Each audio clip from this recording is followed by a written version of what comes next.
पुंडरीका च मंगलायतनो हरि। गुरुर्ब्रह्मा गुरुर्विष्णु गुरुर्देवो महेश्वर। गुरुर्साक्षात् परब्रह्म तस्मै श्री गुरवे नमः। अखंडानंदबोधाय शिष्यसंतापहारिणे सच्चिदानंदरूपाय तस्मै श्री गुरवे नमः। मनोजवं मारुततुल्यवेगं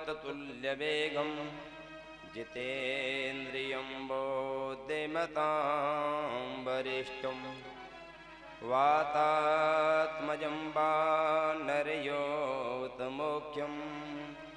श्रीरामदूतं शरणं प्रपद्ये। या देवी सर्वभूतेषु शक्तिरूपेण संस्थिता नमस्तस्यै नमस्तस्यै नमस्तस्यै नमो नमः। या देवी सर्वभूतेषु लक्ष्मीरूपेण संस्थिता नमस्तस्यै नमस्तस्यै नमस्तस्यै नमो नमः। या देवी सर्वभूतेषु बुद्धिरूपेण संस्थिता नमस्तस्यै नमस्तस्यै नमस्तस्यै नमो नमः।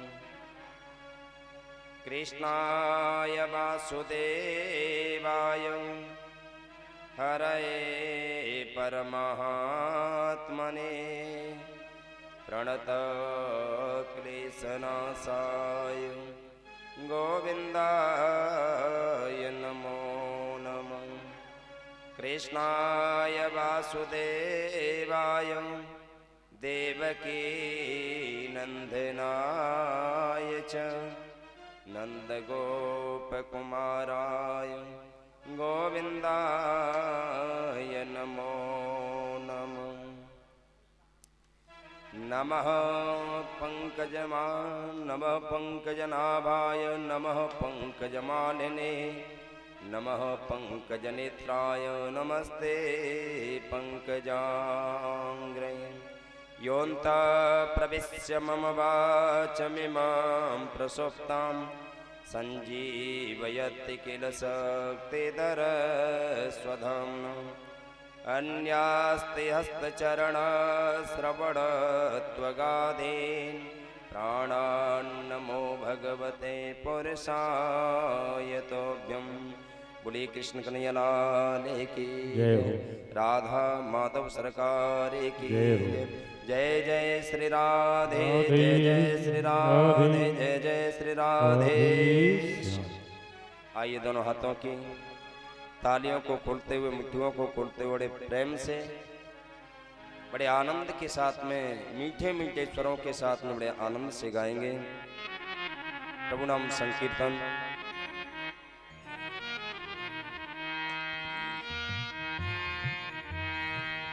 ठाकुरी हमारी रमणे बिहारी हमें है रमणे बिहारी के। ठाकुरी हमारे रमणे बिहारी हमें है रमणे बिहारी के। ठाकुर हमरे रमण बिहारी हम हैं रमण बिहारी के। ठाकुरी हमारे बड़े भाव से रमण बिहारी हम हैं रमण बिहारी के। ठाकुर हमरे रमण बिहारी हम हैं रमण बिहारी के। हम हैं रमण बिहारी के, हम हो गए मुरली वाले के। हम हैं रमण बिहारी के, हम हो गए मुरली वाले के। हम हो गए मुरली वाले के। हम हो गए मुरली वाले के। साधु सेवा घर में हमारा, साधु सेवा धर्म हमारा। साधु सेवा घर में हमारा। साधु सेवा धर्म हमारा। क्या मतलब है दुनिया दारी से।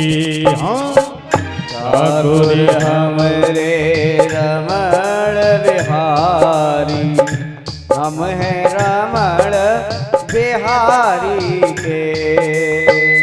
ठाकुर हमरे रमण बिहारी, हम हैं रमण बिहारी के।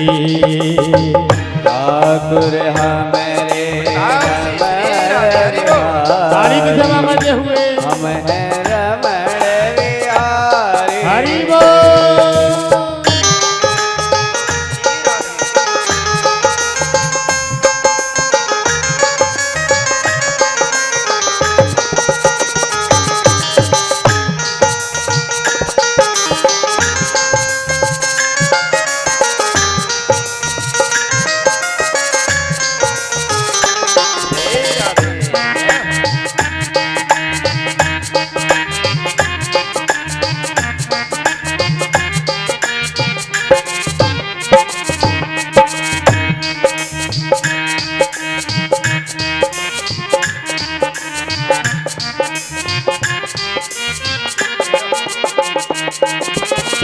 हम हैं रमण बिहारी के, हम हैं रमण बिहारी के। हमें हो गए मुरली वाले के। हम हो गए मुरली वाले के। ओ हमें हो गए कमली वाले के। हम हो गए कमली वाले के। साधु सेवा घर में हमारा, साधु सेवा धर्म हमारा। क्या मतलब दुनिया सारी सी। ठाकुर हमरे रमण बिहारी, हम हैं रमण बिहारी के। ओ ठाकुर हमरे रमण बिहारी, हम हैं रमण बिहारी के। ओ साधु सेवा धर्म हमारा, साधु सेवा धर्म हमारा। काम क्या दुनिया दारी दे। ठाकुर हमरे रमण बिहारी, बड़े भाव से रमण बिहारी के। ठाकुर हमरे रमण बिहारी, हम हैं रमण बिहारी के। ठाकुर हमरे रमण बिहारी, हम हैं रमण बिहारी के।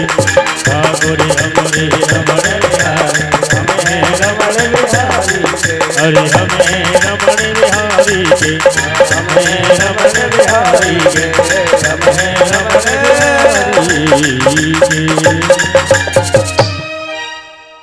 बोलिए वृंदावन बिहारी लाल की, जय हो।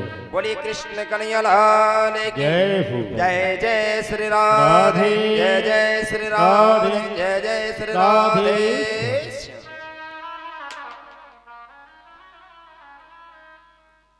बड़े शांति के साथ में आवाज नहीं करेंगे, इसका बेस कम कर दो। श्री राधे।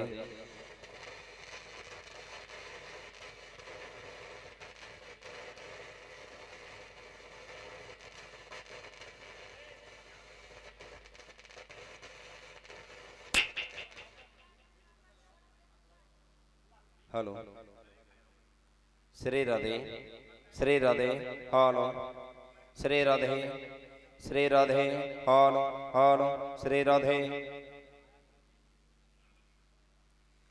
परम मंगलमय परात्पर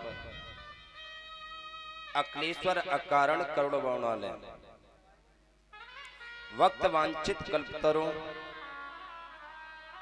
श्री तड़दुत बिनिंदुत पीतम्बरधारी श्री बालकृष्ण लाल प्रभु की बांगमयी मूर्ति श्रीमद् भागवत महापुराण, जिसकी आज चतुर्दिवस की वेला, जिसमें चलकर के आए हुए मेरे सभी भगवत बंधु सती सावित्री अनसुया के समान मेरी मातृशक्तियां, संत समाज, बाल गोपाल स्वरूप मेरे लघु भ्राता, आचार्य एवं मेरे संगीत बंधु एवं समस्त भक्तजन, आप सबके हृदय में नित्य प्रति विराजमान होने वाले मैं अपने प्रभु परमात्मा का दर्शन करता हूं एवं आपकी आस्था एवं भावनाओं को एक बार नहीं करोड़ों करोड़ों बार प्रणम्य भाव से नमन करता हूं।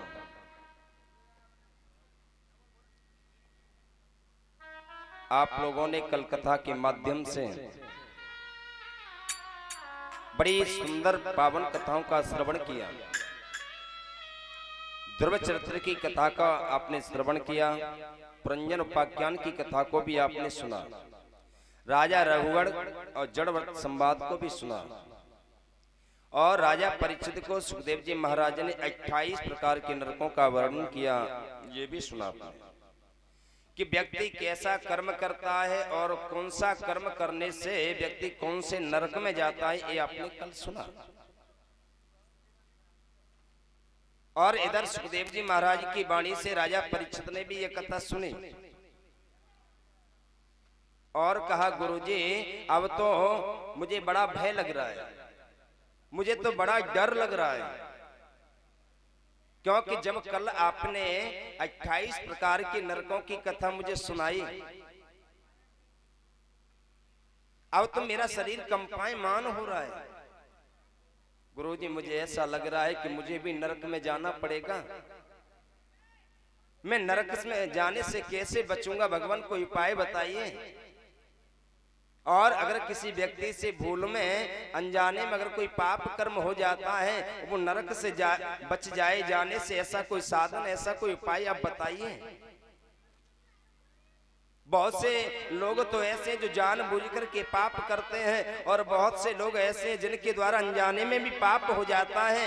जानबूझ करके जो पाप करता है वो नरक में जाए तो वो तो ठीक है, लेकिन अनजाने में किए हुए पापों के द्वारा कोई नरक में जाए, उससे बचने का साधन क्या है, वो आप बताइए, हम जानना चाहते हैं आपसे। तो सुखदेव जी कहते हैं, हे राजन, उसके लिए वे लोगों को 5 कर्म नित्य प्रति करने चाहिए। सुन लीजिए बड़े ध्यान से। पहला कर्म है कि अगर आप पाप कर्म करने किया है और उससे मुक्ति चाहते हैं, तो उसके लिए पहला साधन यह है कि आप रोजाना रसोई में जब भोजन बनाएं तो पहली रोटी आप गाय के लिए निकालिए, गौग्रास आप नित्य प्रति निकालिए। जब गाय को आप भोजन कराओगे, गाय को आप ग्रास दोगे, तो उसके कारण आप पापों से दूर हो जाओगे, पापों से आपको मुक्ति मिल जाएगी, नरक में आप नहीं जा सकते। पहला। दूसरा है अग्नि, आप रोजाना अग्नि को भोग लगाइए। अग्नि का मतलब है रोजाना व्यक्ति को यज्ञ करना चाहिए। जो व्यक्ति नित्य प्रति यज्ञ करता है, तो महाराज ऐसे लोगों के भी पाप जल करके भस्म हो जाते हैं, क्योंकि यज्ञ का बड़ा प्रभाव है अपने यहाँ। और तीसरा उपाय बताया गया है, चींटियों को जहां चींटियां रहती हों, क्योंकि हमारे शास्त्रों में, हमारे ज्योतिष में ऐसा लिखा हुआ है, किसी के ऊपर शनि की दशा चल रही हो अगर वो व्यक्ति रोजाना चींटियों को आटा चुंगाता है तो समझ लेना कि शनि की महादशा दूर हो जाएगी, शनि ग्रह उनको परेशान नहीं करेगा। तो इसलिए रोजाना चींटियों को भी चुंगाना चाहिए। चौथा उपाय है कि पक्षियों को आप दाना डालिए। सप्त धान्य होते हैं, सप्त धान्य मिलाकर के सब चीज जब पक्षियों को चुगाना चाहिए।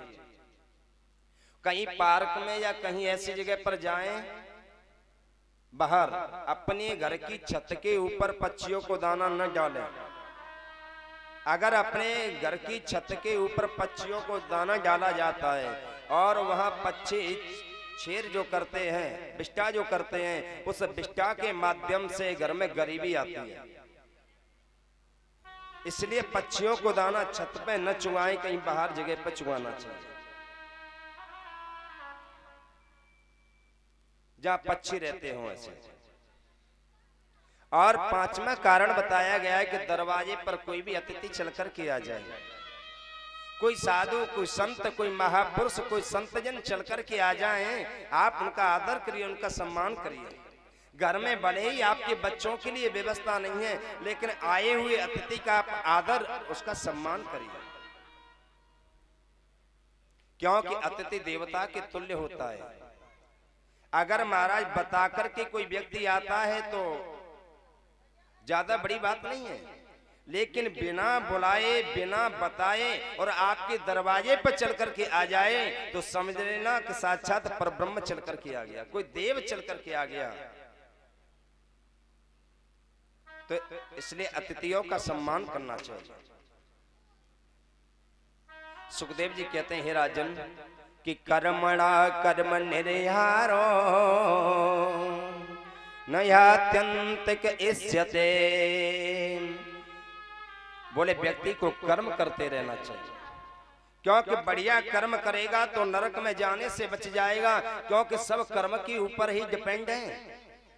कर्मणा जायते जंतु कर्मणैव विलीयते, सुखम दुखम भयम क्षेमम कर्मणैवाभिपद्यते। कर्म के द्वारा ही व्यक्ति का जन्म होता है। कर्मणा जायते जंतु कर्मणैव विलीयते, जैसा कर्म करता है उन कर्मों के द्वारा वो विलीन हो जाता है।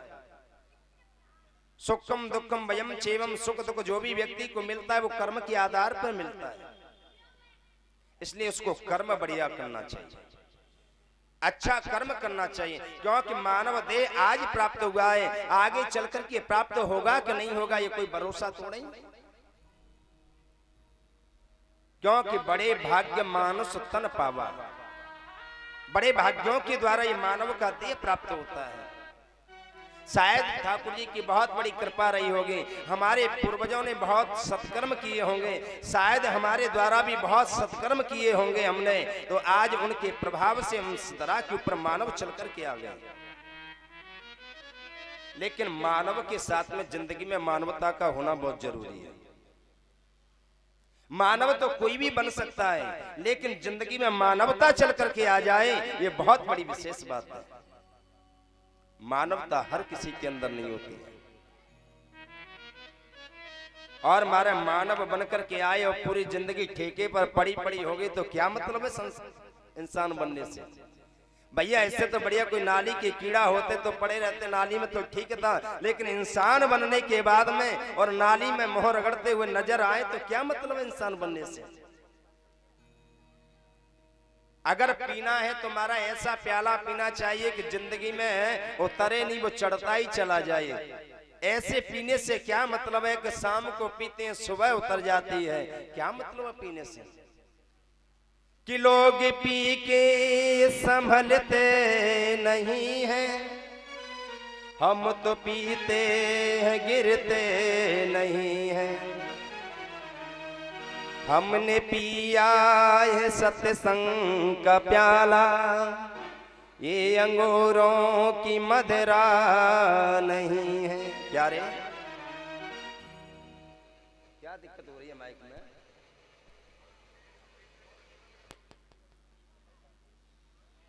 और क्या नाम है भैया तुम्हारा? इनको बिठा के रखिए, आप यही बैठिए, यहाँ से खड़े होकर मत जाना, और ना दूसरे को बिठाना। अगर संसार में पीना है तो सत्संग का प्याला पिए, भक्ति का प्याला पीना, तुम्हारा वो चढ़ेगा, तुम्हारा उतना ही उद्धार हो जाएगा। और मदरा का पान करोगे तो महाराज नाली में मोह रगड़ते हुए नजर आओगे। पूरा फोकस मेरा इसी पे है।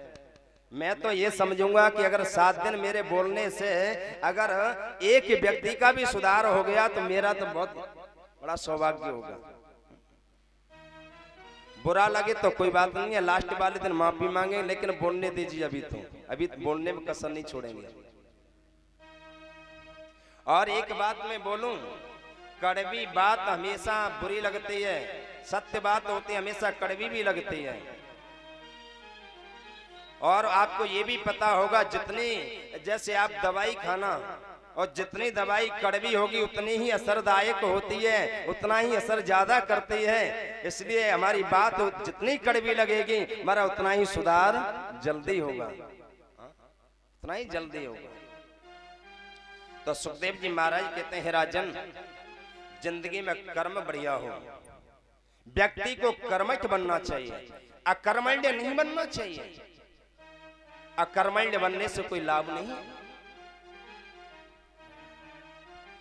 अगर मानव देह प्राप्त हुआ है तो जिंदगी में प्रयास ये करिए कहीं द्वेष चल करके ना आ जाए, कहीं ईर्ष्या चल करके ना आ जाए, कहीं बेमनुष्यता चल करके ना आ जाए, कहीं कुभाव चल करके ना आ जाए, कहीं कोई वासना चल करके ना आ जाए, कोई दोष चल करके ना आ जाए। क्योंकि जिंदगी में अगर कोई किंचित मात्र भी दोष चल करके आ गया तो ये पूरा शरीर एक पतन के गर्त में चला जाए। इसके ऊपर सुखदेव जी महाराज ने राजा परीक्षित को एक सुंदर सी कथा सुनाई है कि कान कुब्जे ध्वज कचिन दासे पत्य जा मेला नाम नाम नष्ट सदाचारो दास्या संसर्ग दोषिता। एक कान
करते हैं।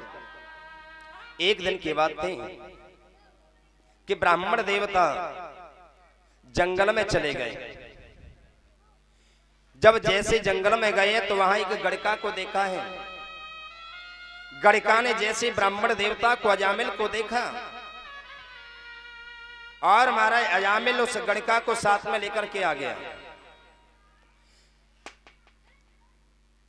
मैं एक बार नहीं कई बार निवेदन करता हूं कि पहले भी पूर्व में भी मैंने निवेदन किया है, पाप हमेशा आंखों के द्वारा पहले हृदय में प्रवेश करता है।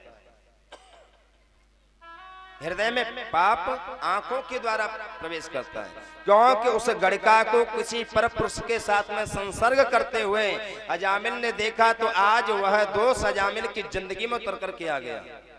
अगर अजामिल ने यह दोष नहीं देखा होता, यह दृश्य अपनी आंखों से नहीं देखा होता तो शायद अजामिल उस गड़का को साथ में बिल्कुल लेकर के नहीं आता। बातचीत बंद कर दीजिए इधर से बेटा, इधर से बिल्कुल बंद। कथा में इतनी परमिशन नहीं है बातचीत करने की। आप बोलेंगे तो मैं सुनूंगा, मैं बोलूंगा तो आपको सुननी पड़ेगी मेरी बात। जैसे उस गड़का को लेकर के आया तो महाराज उस गड़का के द्वारा इसका जो प्रवृत्ति थी वो आसुरी स्वभाव की हो गई।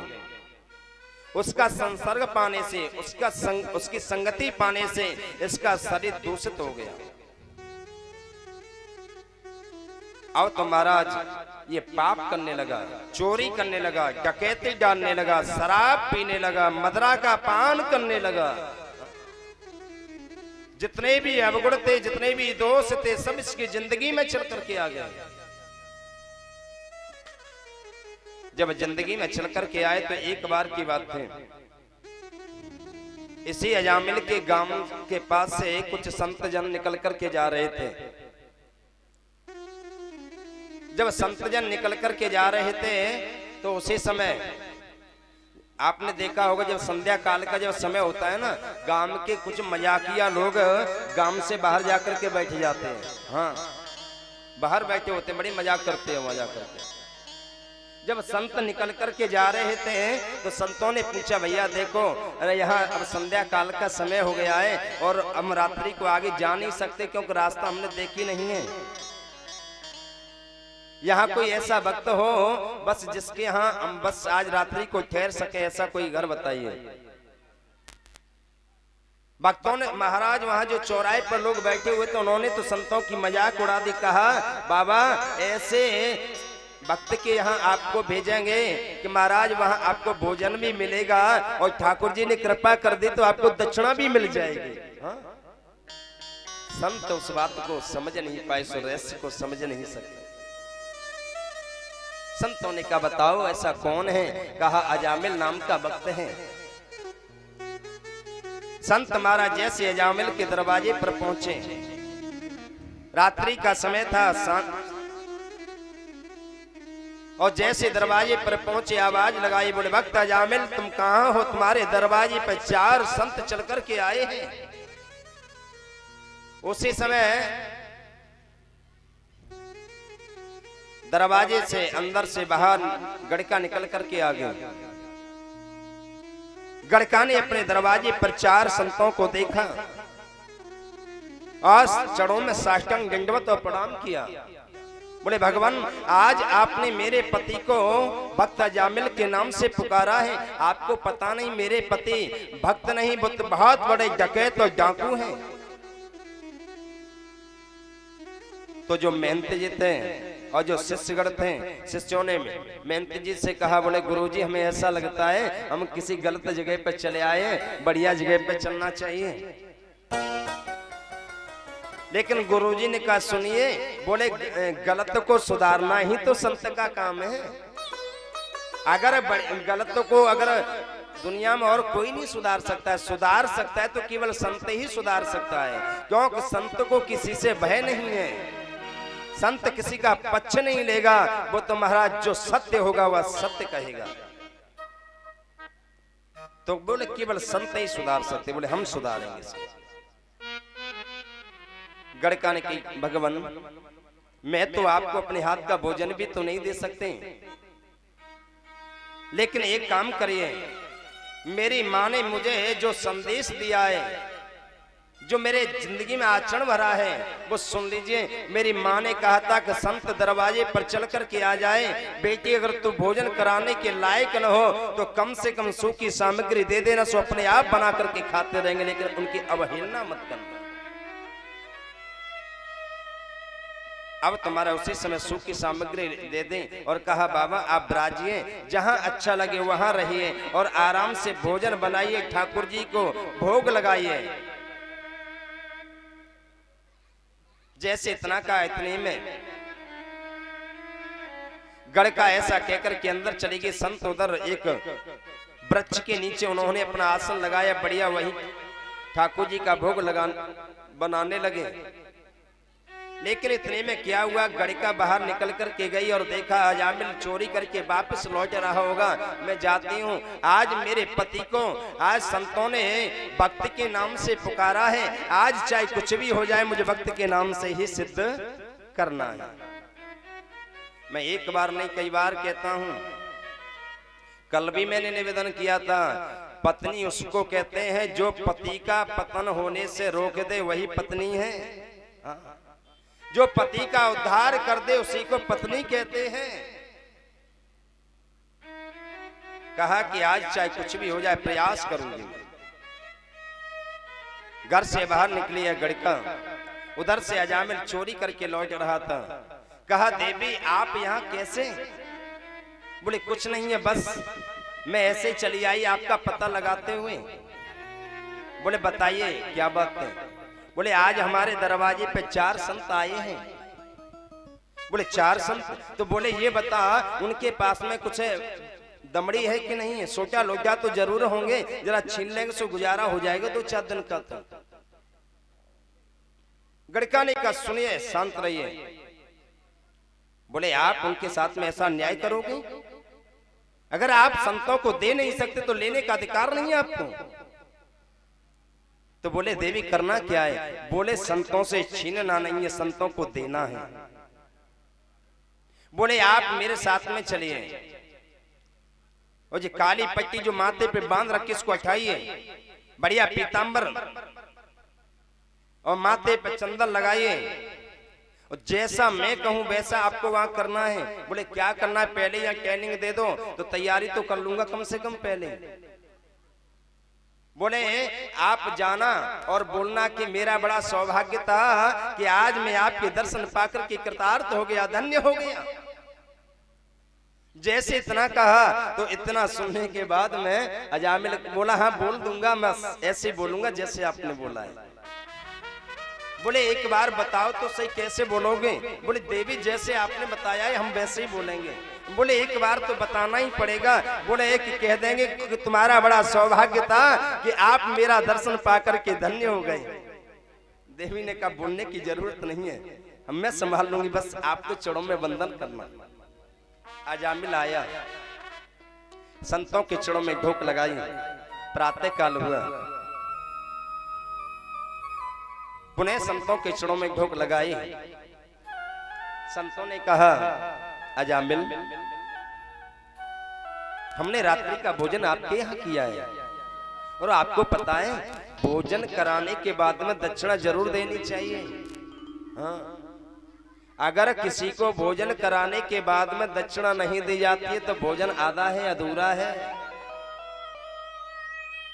और जब पंडित जी पूजा कराते होंगे ना तो नैवेद्य के साथ में दक्षिणा जरूर चढ़वाते होंगे। हाँ चढ़वाते हैं परीक्षित जी? हाँ, क्योंकि भोजन के बाद में चाहे हम देवताओं को भोजन कराएं, चाहे संतों को भोजन कराएं, चाहे ब्राह्मणों को भोजन कराएं, चाहे दरवाजे पर आई हुई अपनी बेटी को भोजन कराएं, बहन को भोजन कराएं, बुआ को भोजन कराएं, तो उसको दक्षिणा जरूर देनी चाहिए। अब तुम्हारा उसी समय कहा बोले हमसे ही दक्षिणा लेना चाहते हो? आपको पता नहीं हमारा स्वभाव कैसा है। गड़का ने कहा शांत रहिए। बोले महाराज दक्षिणा क्या है बताइए तो आदेश तो करूंगा। कहा हमारी दक्षिणा ये है, आपके संतान कितने हैं? बोले 9 संतानों ने जन्म ले लिया हमारे यहाँ। बोले 10वीं होने वाली है। बोले 10वीं संतान का नाम आप नारायण रख देना और हमें दक्षिणा में कुछ भी नहीं चाहिए। क्योंकि इधर संतों ने मन में विचार किया हम इससे कहेंगे कि माला लेकर के जप कर, ये जप करने वाला तो है नहीं, और कम से कम इसके यहाँ जो बालक चल करके आएगा तो कम से कम दिन में कुछ नहीं तो 50 बार तो बुलाएगा ही बुलाएगा उसको नाम लेकर के। कैसे भी सही, भाव से सही चाहे कुभाव से सही, लेकिन भगवान के नाम को तो गाएगा ही गाएगा। भाव कुबाय अनक आलस हूं नाम जपत मंगल से दस। भाव से गाएं चाहे कुभाव से गाएं, लेकिन हमारा वो तो अपना असर नाम जरूर दिखाएगा। जैसे अग्नि जल रही हो और जलती हुई अग्नि के ऊपर किसी व्यक्ति का चढ़ पड़ जाए तो महाराज जाने में पड़े चाहे अनजाने में, लेकिन अग्नि तो जला करके ही रखेगी, वो जरूर जलाएगी। ऐसे भगवान के नाम को भाव से गाएं या कुभाव से गाएं, लेकिन वो अपना असर जरूर दिखाएगा। तो उसी समय कहा बोले रख दूंगा मैं। जैसे इतना कहा तो उसके बाद में चला गया, आशीर्वाद लिया और वहां से बस चला गया। और संत भी वहां से विदाई लिए संतों ने, और संत भी चले गए। इसका कहने का मतलब क्या है, इसको समझिए। संत बताना चाहते हैं कि बेटा जो जिंदगी तेरी निकल गई सो निकल गई, निकल जाने दो। जो जीवन आपका निकल गया सो निकल जाने दो, लेकिन जो जीवन जो अब की बार जो श्वास आने वाली है उस श्वास के ऊपर प्रभु का नाम जरूर होना चाहिए। क्योंकि जो श्वासें निकल गई वो तो उसके ऊपर चिंतित मत होइए, चिंता मत करिए, लेकिन आगे आने वाले जीवन को सुधार लीजिए, यही बस सबसे बड़ा फल है। ऐसा कहकर के संत वहां से प्रस्थान कर गए। और हमारा समय आने पर अजामिल के यहाँ आज एक पुत्र ने जन्म ले लिया और उस बालक का नाम नारायण रख दिया। अब महाराज नारायण से इतना प्रेम हो गया कि नारायण थोड़ा सा उसका बालक कहीं दूर चला जाता बड़ा व्याकुल हो जाता। वही नारायण नारायण नारायण नारायण, बोले नारायण की मम्मी जरा इधर आना, बोले नारायण बेटा इधर आना, बोले नारायण बेटा इधर आना। कभी 50 बार नारायण की मम्मी के नाम लेकर के पुकारे, कभी नारायण के नाम से खुद को पुकारे। अब तुम्हारा गड़िका थी वो भी पुकारती थी, बोले नारायण के पापा इधर आना। दिन में जब लिया कम से कम 50-100 बार नारायण नाम का उच्चारण हो जाता। जैसे उच्चारण होने लगा तो एक बार की बात थी, समय आने पर ये नारायण के जो पिता अजामिल थे वो बीमार हो गए। जब ये बीमार हुआ तो उसी समय इसने चारपाई पर पड़े हुए देखा कि अब मेरा अंतिम समय हो रहा है, मुझे ऐसा लगता है अब मैं ज्यादा जी नहीं सकता। यमराज के दूत महाराज इस अजामिल को लेने के लिए आ गए। जैसे यमराज के दूतों को अजामिल ने देखा और अपने दूर खेलते हुए बालक को देखा और वहीं से चिल्लाने लगा कि दूरे क्रीडन का सक्तम पुत्रम नारायण वयम प्लावितेन स्वरोड़ो चैया जोहावा कुलेन्द्रिया।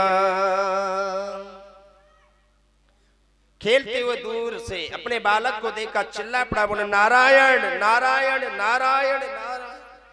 जैसे चिल्लाया आकाश मार्ग से महाराज भगवान के पार्षद भी जा रहे थे। जैसे नारायण के नाम को सुना बस वहीं आगे जहां यमराज के दूत अजामिल के पास में खड़े हुए थे कि सर्वे पद्म पलासाचा पीत कौशेय वासस किरीटन कुंडलिनो लसत पुष्कर मालिना। भगवान के जो पार्षद थे वो दिव्य आभूषण पहने हुए थे। उन पार्षदों को देखा नारायण ने और इधर अजामिल भी देख रहा है, लेकिन इधर यमराज के दूतों ने भगवान के पार्षदों को जब देखा तो पूछ लिया, बोले आप यहाँ कैसे? तो भगवान के पार्षदों ने पूछा, बोले आप यहाँ कैसे, ये बताइए। यमराज के दूत बोले तो हम तो यहाँ इसलिए आए हैं। बोले क्यों आए हो? बोले ये बड़ा पापी है और इस पापी को हम यमराज के पास में संयमनीपुरी ले जाना चाहते हैं। भगवान के पार्षदों ने कहा इसको आप ले जा नहीं सकते, क्योंकि इसने हमारे नारायण के नाम को गाया है, हमारे प्रभु के नाम को गाया है, और भगवान के नाम में बड़ी शक्ति है, बहुत शक्ति है। और मैं एक बार नहीं कई बार निवेदन भी करता हूँ, भगवान के नाम को जितना गाओगे उतना बढ़िया है। ये नहीं तो हमारा ये जिंदगी ऐसे ही निकल जाएगी, भैंसों की सानी देने में महाराज खूब दूध निकालते निकालते निकल जाएगी। हाँ? इसलिए जितना हो सके उतना राम के नाम को गाओ, चाहे कृष्ण के नाम को गाओ, लेकिन गाना तो पड़ेगा ही। आइए मेरे साथ में एक भजन के माध्यम से बड़े तालियों की सेवा आपको करनी पड़ेगी, बड़े भाव से गाएंगे। श्री राम राम नाम लीना तेने भरी जवानी में, तू डूब के मर जा रे चिल्लू भर पानी में, तू डूब के मर जा रे चिल्लू भर पानी में। ना राम नाम लीना ना कृष्ण नाम लीना तेने भरी जवानी में, तू डूब चिल्लू भर पानी में, चिल्लू भर पानी में।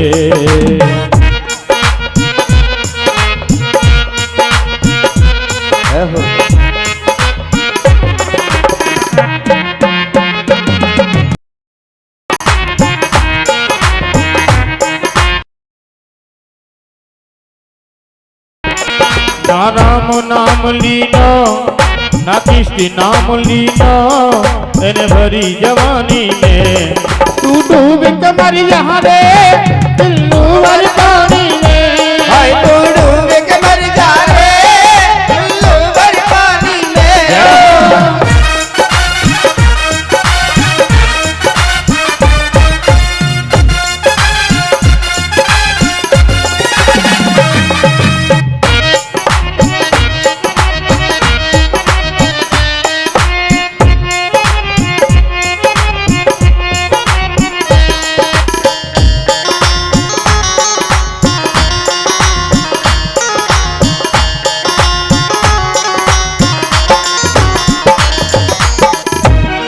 कर सच्ची है, कर सच्ची भक्ति में शक्ति है, मिल जाएगी मुक्ति, मिल जाएगी मुक्ति है। अजू कमाई के ले जा रे, अजू कमाई के ले जा रे, कमाई नहीं पाया ऐसी जिंदगानी में, तू डूब के मर जा रे तू भर पानी में।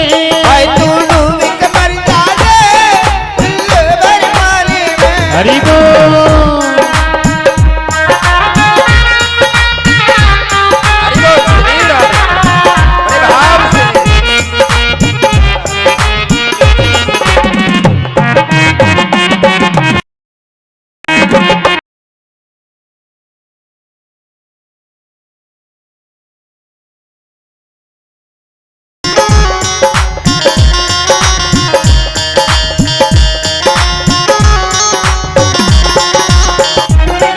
कालायो आटी में मिल जाएगो माटी में, कालायो आटी में मिल जाएगो माटी में।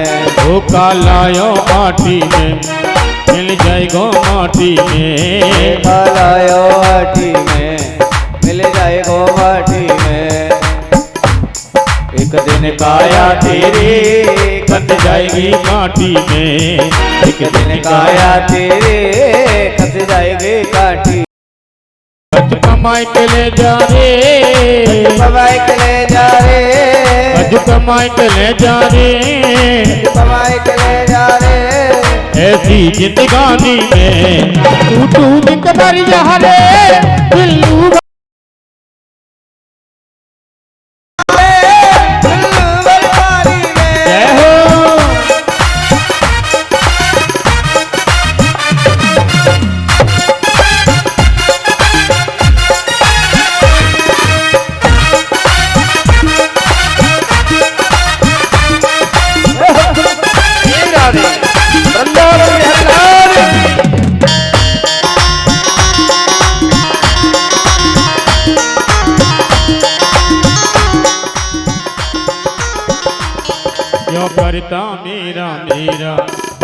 भी नहीं है तेरा। क्यों करता मेरा मेरा या कुछ भी नहीं है तेरा। क्यों करता मेरा मेरा या कुछ भी नहीं है तेरा। क्यों करता मेरा मेरा या कुछ भी नहीं है तेरा। एक दिन होगा भैया तेरा मरघट में डेरा। एक दिन होगा भैया तेरा मरघट में डेरा।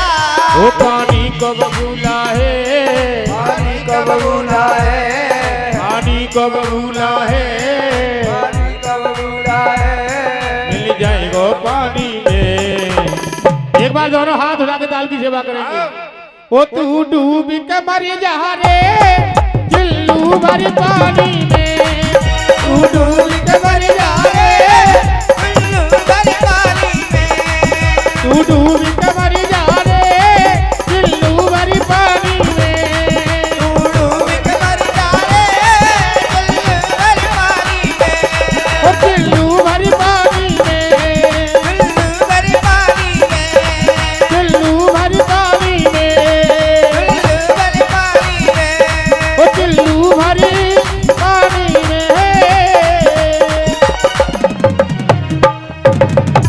बोलिए वृंदावन बिहारी लाल की जय। जय श्री राधे। तो महाराज उसी समय चाय कैसे भी चाहिए सही, लेकिन भगवान के नाम का उच्चारण जरूर करना चाहिए। ये बच्चों को शांत कर दो, पीछे से बच्चों को खड़े करो, पीछे पहुंचाओ उनको।